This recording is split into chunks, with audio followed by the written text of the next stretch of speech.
우리가 이 오후 시간에 교회론에 대해서 같이 살펴보고 있습니다.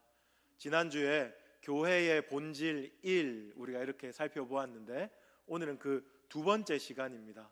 제가 소제목을 삼위 하나님의 사역과 교회라고 붙여보았습니다. 우리 교회의 본질에 대해서 이 오후 시간에 함께 살펴볼 텐데 하나님께서 지혜 주셔서 더 잘 이해하고 교회를 더욱더 사랑할 수 있는 마음 주시기를 원합니다.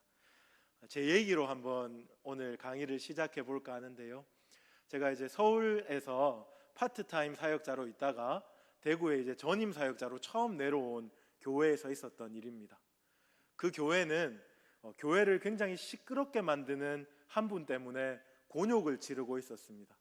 그분이 나름대로 성경도 많이 알고 신학도 공부를 했는데 성경과 신학을 잘못 배운 거예요. 좀 나쁜 의도로 막 쓰면서 교회에 분란을 막 일으키고 있는 중이었습니다.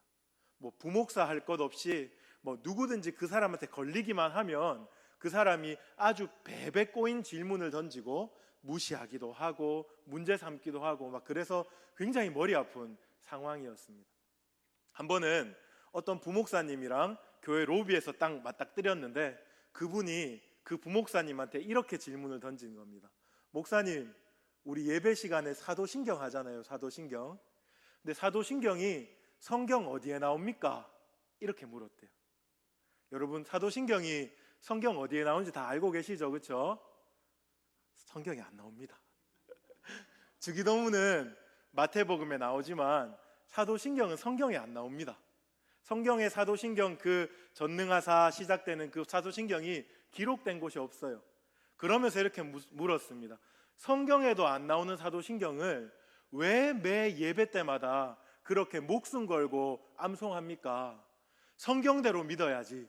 그렇게 이야기를 했다고 합니다. 그런데 그 질문에 그 부목사님이 대답을 못하고 우물쭈물했대요. 왜냐하면 우리가 어렸을 때부터 교회 다닐 때마다 사도신경을 암송했잖아요. 이거 너무 당연한 거고 교회 예배 때마다 사도신경을 암송하는 게 당연한 거기 때문에 한 번도 왜 이게 성경에도 나오지 않는 사도신경을 우리가 예배 때마다 외울까 하는 생각을 못했던 거예요. 한 번도 그것에 대해서 한번 신학적으로 혹은 성경적으로 생각해 볼 그런 생각조차 못했던 거예요. 딱 물으니까 그 부목사님이 우물쭈물했다고 합니다.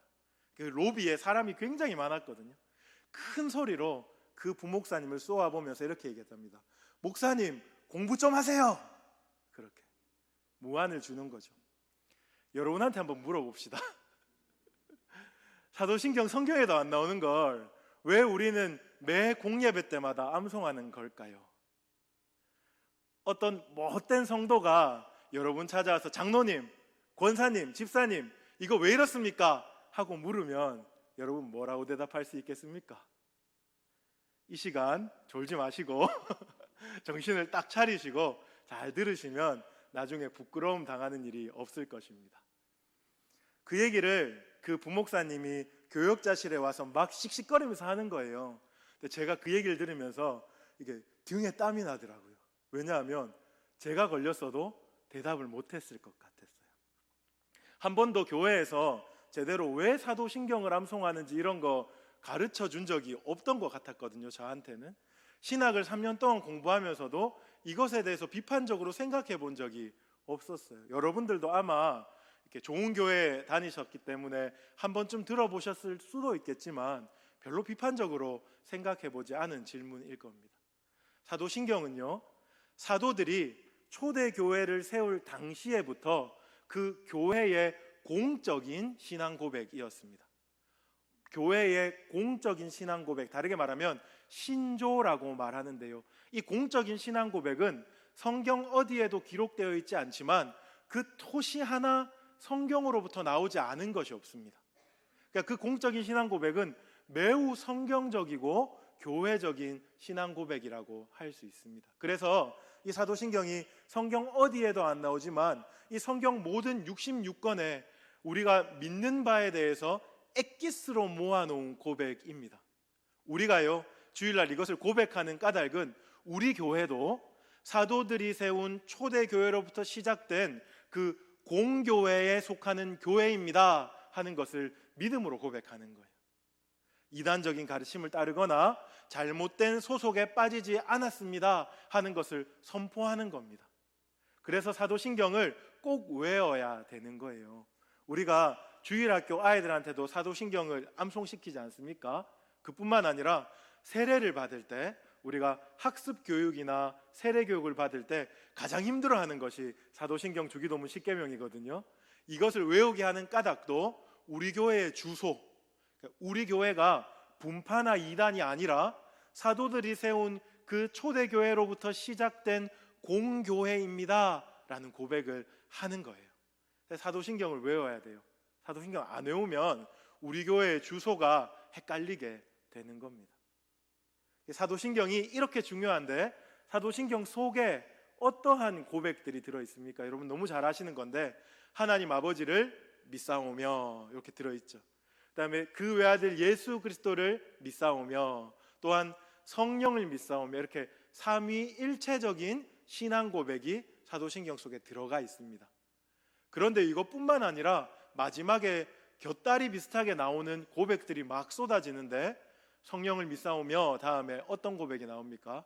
거룩한 공회와 성도가 서로 교통하는 것과 죄를 사하여 주시는 것과 몸이 다시 사는 것과 영원히 사는 것을 믿사옵나이다 이렇게 고백하잖아요. 그것은 이런 고백입니다. 하나님 아버지를 믿습니다. 예수님을 믿습니다. 성령님을 믿습니다. 거룩한 공회를 믿습니다. 성도가 서로 교통하는 것을 믿습니다. 죄를 사하여 주시는 것을 믿습니다. 몸이 다시 사는 것과 영원히 사는 것을 믿습니다 라는 그런 신앙 고백의 내용입니다. 질문을 하나 더 드릴게요. 하나님을 믿고 예수님을 믿고 성령님을 믿는 것 우리가 이해되잖아요, 그렇죠? 그리고 몸이 다시 사는 것과 죄를 사하여 주시는 것과 영원히 사는 것을 믿는 것도 우리의 신앙 고백이 될 수 있습니다. 근데 그 중간에 거룩한 공회와 성도가 서로 교통하는 것을 믿습니다라는 요 고백에 대해서 여러분 생각해 보셨습니까? 거룩한 공회가 뭐냐 하면 제가 말씀드렸던 것처럼 사도들의 신앙 고백 위에 서 있는 공교회를 말하는 겁니다. 거룩한 공교회, 그리고 성도의 교통은 또한 교회거든요.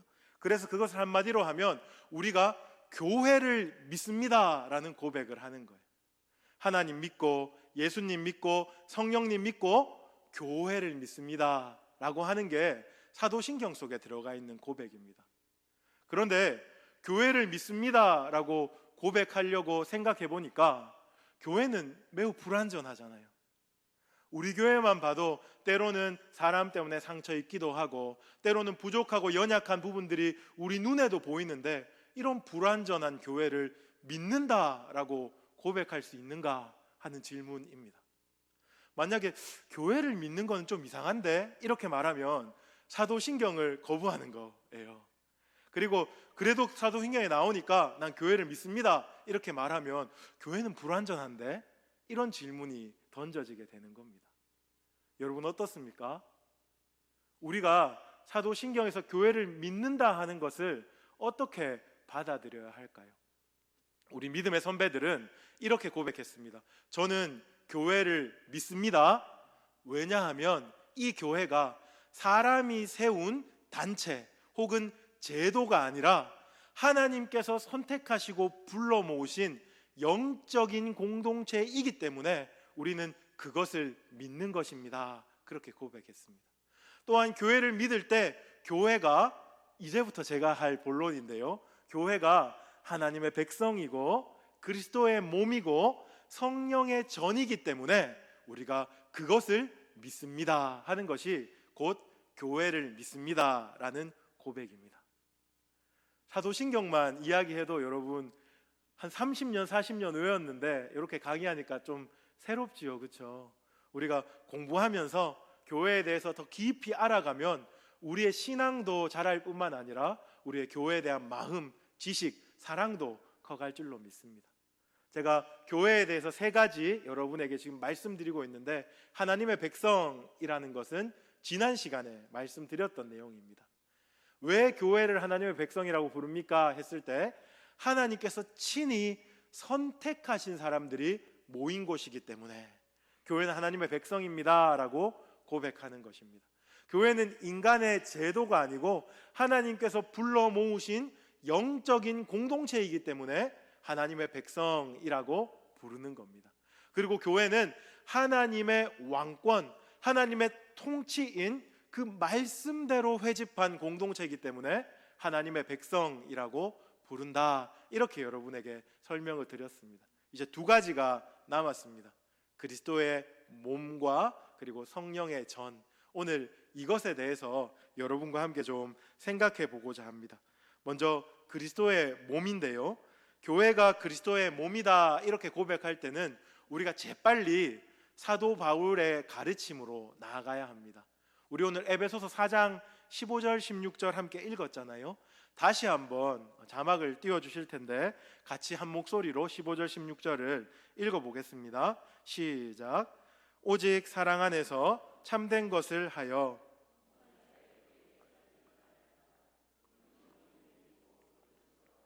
그에게 온몸이 각 마디를 통하여 도움을 받음으로 연결되고 결합되어 각 지체의 분량대로 역사하여 그 몸을 자라게 하며 사랑 안에서 스스로 세우느니라.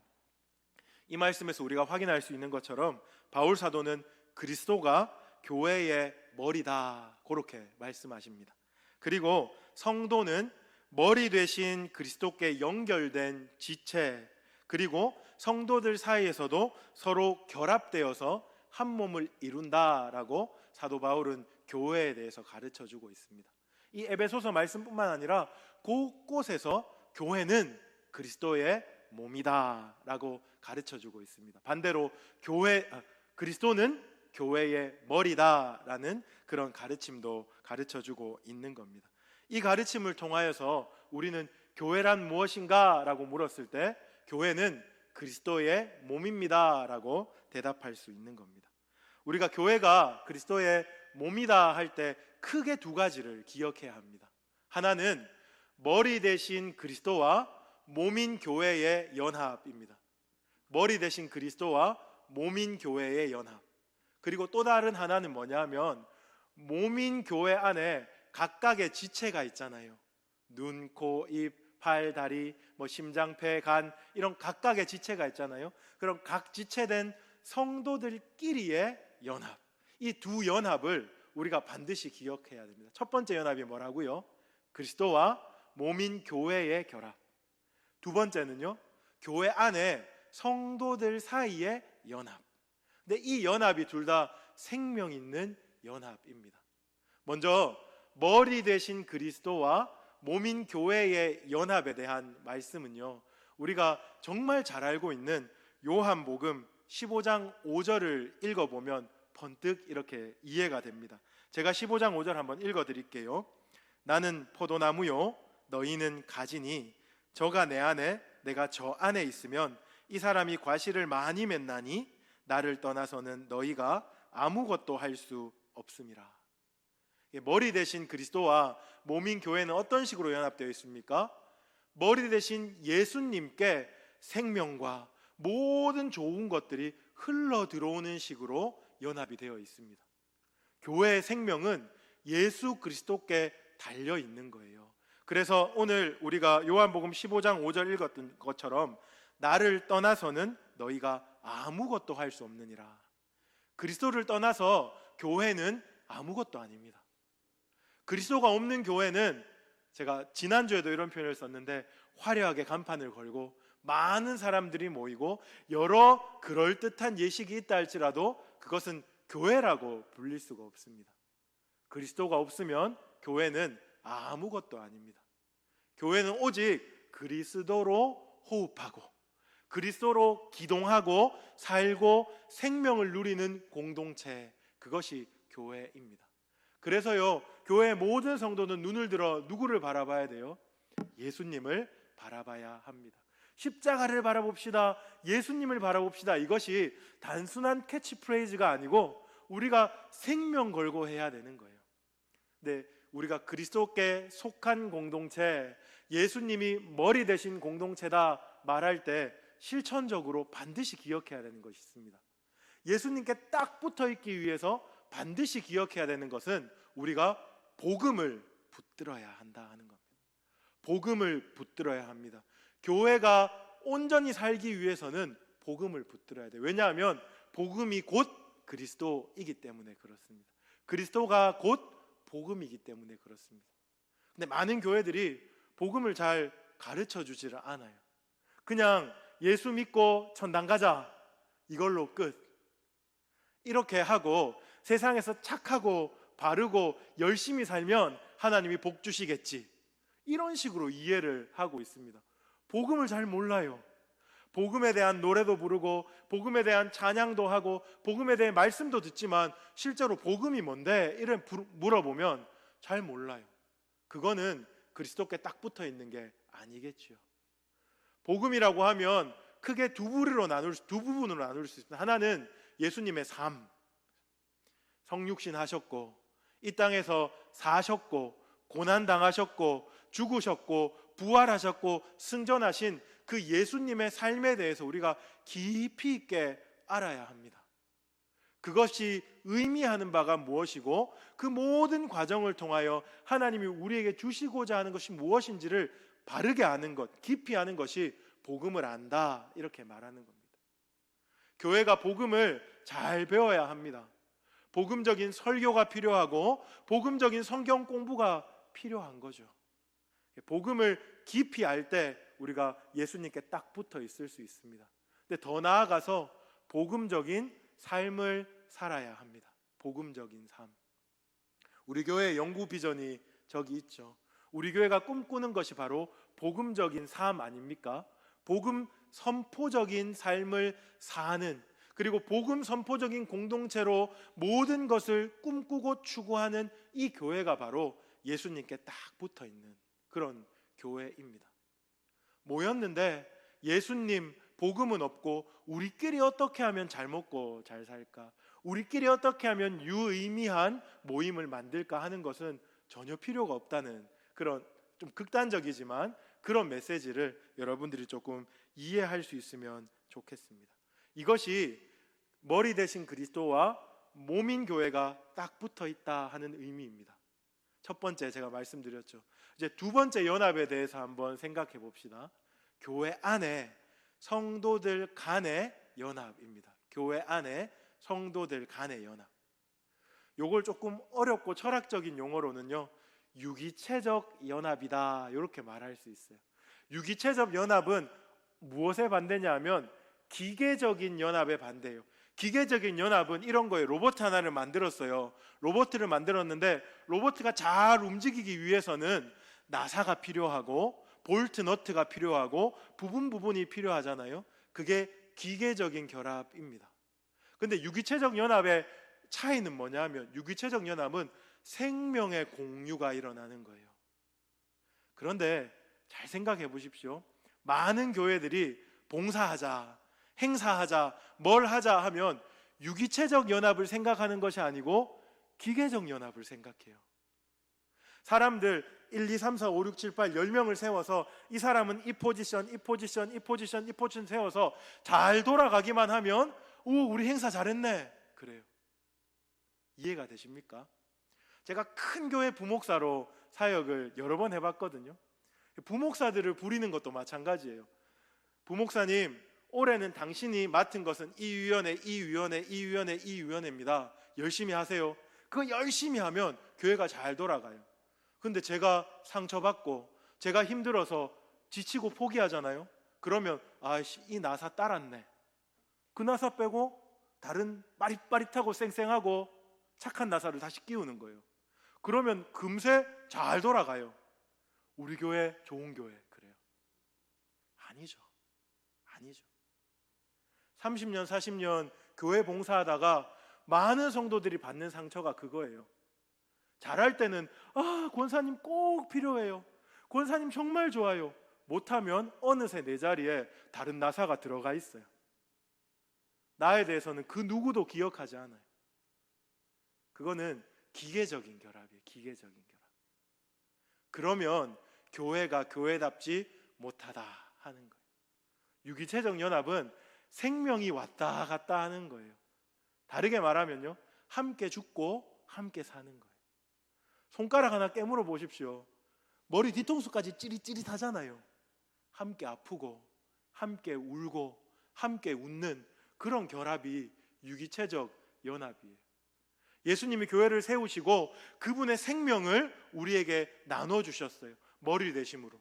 그러면서 우리에게 요구하고 기대하는 것은 너희들이 좋은 기계가 되어서 빠릿빠릿하게 돌아가고, 그래서 세상 가운데 우와, 교회 같은 집단은 최고의 집단이다, 이런 얘기 들으라고 하는 것이 아니고, 서로 사랑하고 서로가 서로를 위해서 울어주고 죽어주고 세상에는 없는 그런 깊은 관계와 사랑의 연합을 기대하셨던 거예요. 그게 교회가 그리스도의 몸입니다 할 때 우리 교회가 그것을 깨닫고 고백해야 하는 거예요. 우리 교회 안에 이런 유기체적인 연합이 더욱더 잘 일어났으면 좋겠어요. 차별 없이 우리를 부르셨습니다. 하나님이 한 사람 한 사람을 소중하게 부르셨어요. 그리고 부족한 것 같아 보이는 사람도 요긴한 지체로 교회에 사용하고 계십니다. 그걸 믿고 우리가 그 사람을 하나님의 마음으로 대해 주어야 해요. 사랑함으로 세워 주어야 한다는 겁니다.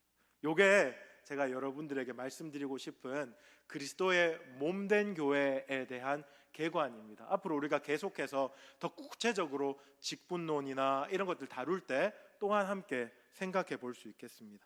마지막으로요, 성령의 전이다, 이렇게 교회에 대해서 우리가 고백합니다. 성령의 전. 전은 한자로 무슨 전입니까? 집전이죠. 집전. 교회는 성령의 집, 곧 성령님이 거하시는 처소이다, 이렇게 성경 곳곳에서 고백하고 있는 겁니다. 성령의 집이다 할 때 우리가 버뜩 생각나는 게, 와, 성령 하나님은 우주보다 크신 분인데, 성령 하나님은 온 땅에 충만하신 분이신데 그분이 교회라는 바운더리 속에 갇힐 수 있는 분인가? 이런 질문들 한번 해볼 수 있겠습니다. 그런데 하나님이 적극적으로 그리하시겠다고 선택하신 거죠. 하나님은 온 우주에 충만한 분입니다. 온 땅을 다스리는 분입니다. 하지만 하나님이, 성령 하나님께서 교회를 주목해 보시고 교회 안에서, 교회를 통해서 일하시겠다라고 작정하셨다는 것을 우리가 좀 기억했으면 좋겠습니다. 성령 하나님께서 이렇게 교회에 거하겠다, 교회를 처소 삼겠다 하는 까닭은 삼위 하나님의 관심이 교회에 있기 때문에 그렇습니다. 우리가 구약 성경에서 출애굽 백성들이 광야에 텐트를 치고 살았잖아요. 그렇죠? 그 텐트 치는 것 가장 중심에 무엇이 있었습니까? 성막이 있었죠.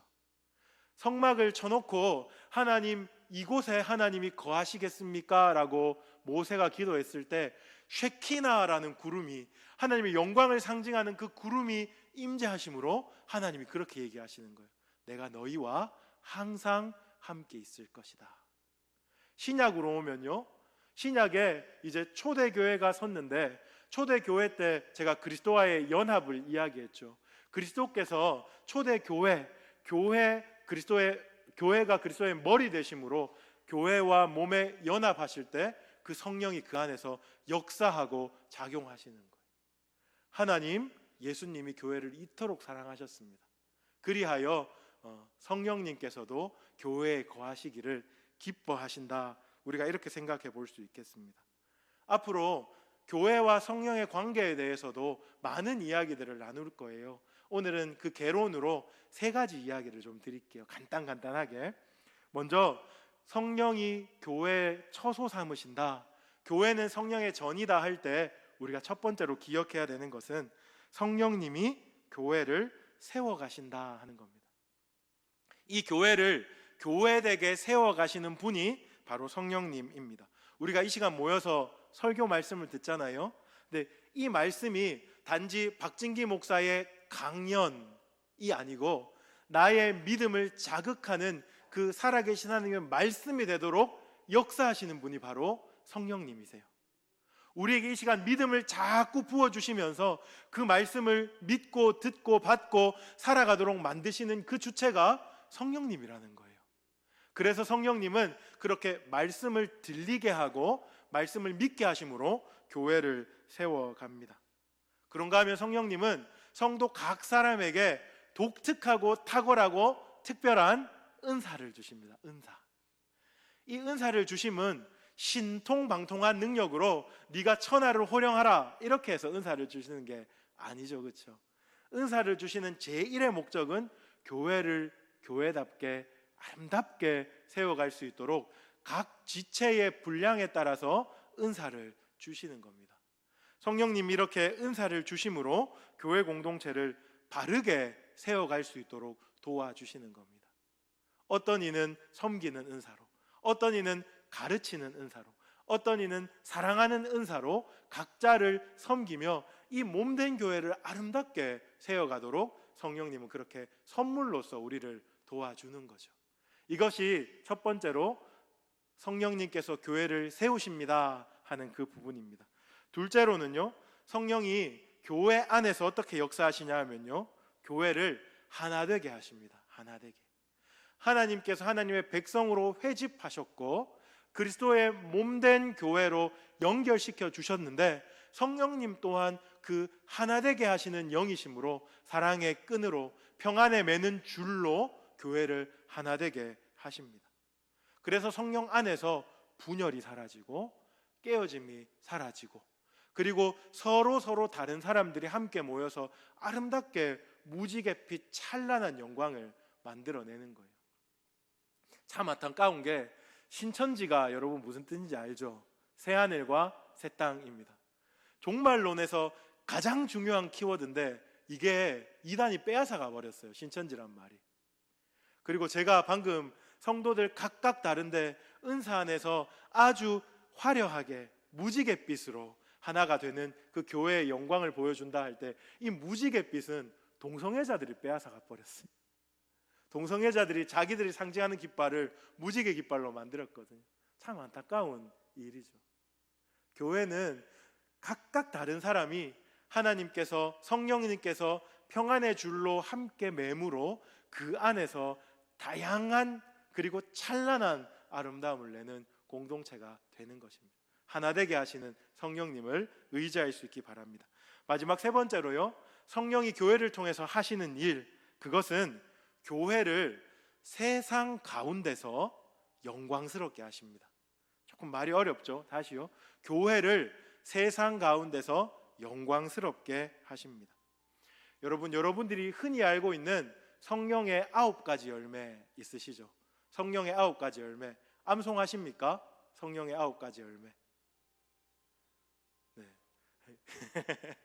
괜찮습니다. 네. 여담인데 제가 영화부 요즘에 맡아서 설교하거든요.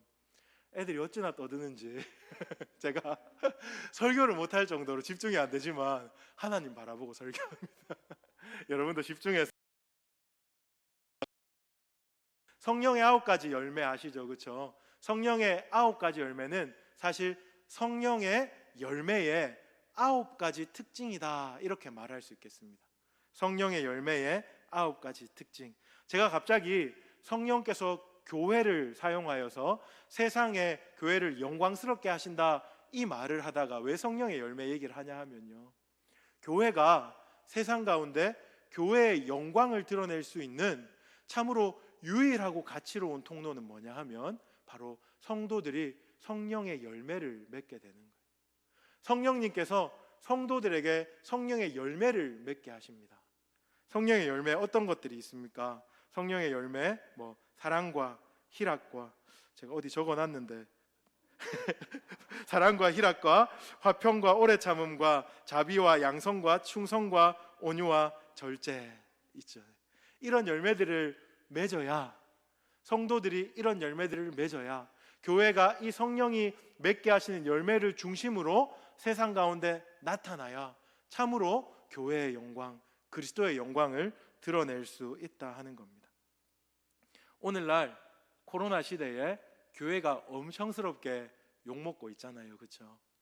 이 욕먹는 일, 이 위신이 바닥에 떨어진 일을 어떻게 회복할 수 있겠습니까? 교회가 정치력을 막 이렇게 만들어 가지고 정치적으로 교회 우호적인 대통령을 뽑으면 이제 교회는 이 위신을 회복할 수 있다. 죄송합니다, 이런 표현을 써서 깨몽입니다. 깨몽. 그렇지 않아요. 장로님을 대통령으로 세워도 쉽지 않은 일이죠. 그렇죠? 아니면 교회가 돈을 많이 모아서 교회만큼 재정적으로 빵빵한 집단이 없다고 과시를 한다 한들 교회에 떨어진 위신이 회복될 수 있겠습니까? 안 될 것 같습니다. 근데 시간이 많이 걸려도 성도들이, 교회들이 참으로 성령이 맺게 하는 그 열매, 사랑과 희락과 화평과 또한 오래 참음과 자비와 양성과 충성과 온유와 절제 열매를 맺어 나가면 시간이 많이 걸린다 할지라도 세상이 교회를 보는 그런 시각들이 조금씩 바뀔 것 같아요. 다르네. 괜찮네. 내가 생각했던 것보다 이상한 집단 아니네. 나도 한번 가볼까? 나도 한번 복음을 들어볼까? 나도 저렇게 한번 살아보고 싶은데. 이것이 교회가 우리의 떨어진 명예를 회복할 수 있는 저는 유일한 방법이라고 그렇게 믿습니다. 근데 이러한 인격의 열매, 성품의 열매를 누가 맺게 해주신다고요? 성령 하나님이 맺게 해주십니다. 성령님은 교회를 세상 가운데 영광스럽게 만들어 주시는 겁니다. 이제 말씀을 마무리하겠습니다. 제가 참 많은 이야기들을 압축적으로 드렸습니다. 제가 김찬영 목사님한테 2주 동안 제가 하고 다음 주부터는 목사님이 해주세요 얘기했는데 말씀을 준비하면서 막 재밌어가지고 3주 한다 할걸 뭐 이런 생각을 했어요. 이제 앞으로는 김찬영 목사님하고 2주 그리고 제가 한 주, 2주 한 주 하면서 이 교회에 대한 강론들을 같이 좀 살펴볼 거예요. 교회와 성령, 교회와 성례, 교회와 직분, 그리고 교회의 본질 이런 이야기들 우리가 좀 신학적으로 또 성경적으로 다루어 볼 거예요. 여러분들이 잘 들으시고 또 그것을 마음에 잘 새기심으로 교회를 아름답게 섬길 수 있으면 좋겠습니다. 우리가 교회를 어떻게 세울 수 있습니까? 제가 오늘 말씀드린 거 2가지만 정리하고 끝낼게요. 첫 번째, 복음을 꼭 붙드는 교회가 되어야 합니다. 예수님께 딱 붙어 있다는 것은 복음을 사랑하고 복음을 공부하고 복음을 살아내는 것, 그것입니다. 또 2번째로요, 성령님과 동행하는 교회가 되어야겠습니다. 성령을 구함으로 말씀을 더욱 믿고 성령을 구함으로 하나 되고 성령을 구함으로 세상의 9가지 아름다운 성령의 열매들을 맺으며 빛과 소금의 역할들을 감당함으로 참으로 교회가 교회되게, 예배가 예배되게 우리를 사용하여 주옵소서 고백하는 그런 성도님들 될 수 있기를 주님의 이름으로 축복합니다. 제가 한번